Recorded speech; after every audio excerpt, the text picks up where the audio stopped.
Hello, আসসালামু আলাইকুম।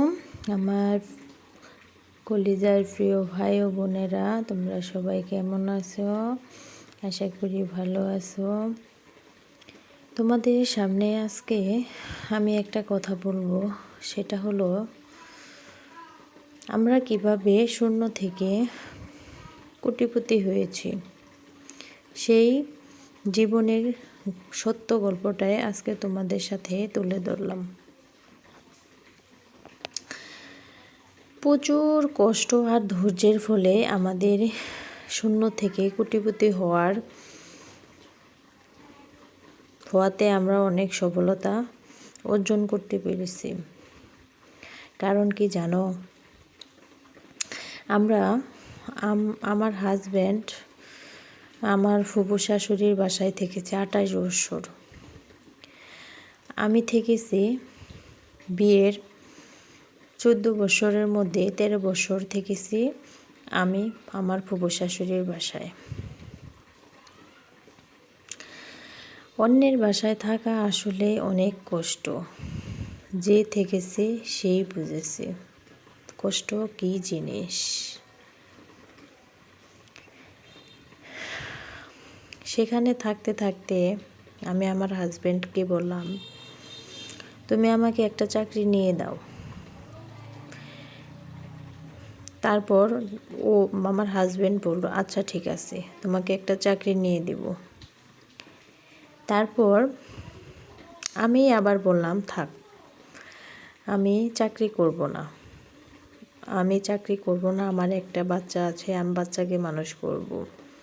তুমি একটা জায়গা কিনো, যত কষ্টই হোক তুমি একটা জায়গা কিনো থাকার মতো। জায়গাটা কিনলে জায়গাটা দেখে আমি অনেক শান্তি পাব। তখন আমার হাজব্যান্ড একটা জায়গা কিনল। সেই জায়গাটার দাম মনে করো 2 লাখ টাকা শতাংশ। তখন কিনল 13 শতাংশ জায়গা।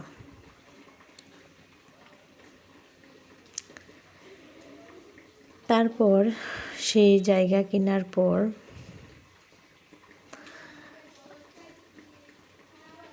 আবার আরেকটা জায়গা আমার সেই জায়গার সাথে ছিল, সেটা অনেক কম দামে বিক্রি করে দিবে বলে আমাদের কাছে প্রস্তাব দিল। তারপর আমার হাজব্যান্ডকে বললাম, যত কষ্টই হোক তুমি নিয়ে ফেলো, কারণ আগের জায়গার দামের চেয়ে পরের জায়গাটার দাম অনেক কম। তারপর সেই জায়গাটাও কিনে নিল। সেই জায়গাটা কিনে নিল, 2টা জায়গা, মনে করো 60 লাখ প্লাস এরকম হবে। জায়গাটা নেওয়ার পর আল্লাহর অশেষ রহমতে 2 বছর পর জায়গাটার অনেক দাম হয়ে গেল। এখন সেই জায়গাটার দাম প্রায় মনে করো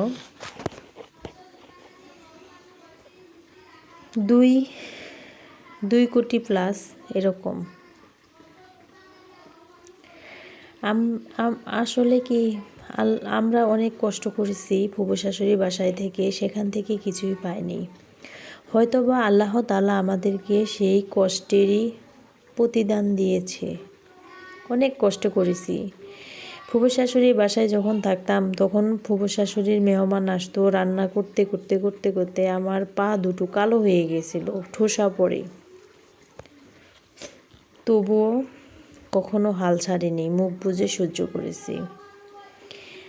এখন আমি ভাবি আল্লাহ আমাকে সেই কষ্টেরই প্রতিদান দিয়েছে। আর আমার হাজব্যান্ড সেখানে একটা কামলার মতন কাজ করেছে, একটা কামলা যেরকম কাজ করে সেরকম কাজ করেছে, কিন্তু আজ সেই কষ্টের ফল ও পেয়েছে। তোমরা যদি আমার জীবনের আরও অনেক কষ্ট কাহিনী বা জীবনের এখন কষ্ট নেই সেই কাহিনীগুলো যদি জানতে চাও, তাহলে তোমরা আমাকে সাবস্ক্রাইব করে পাশে থেকো।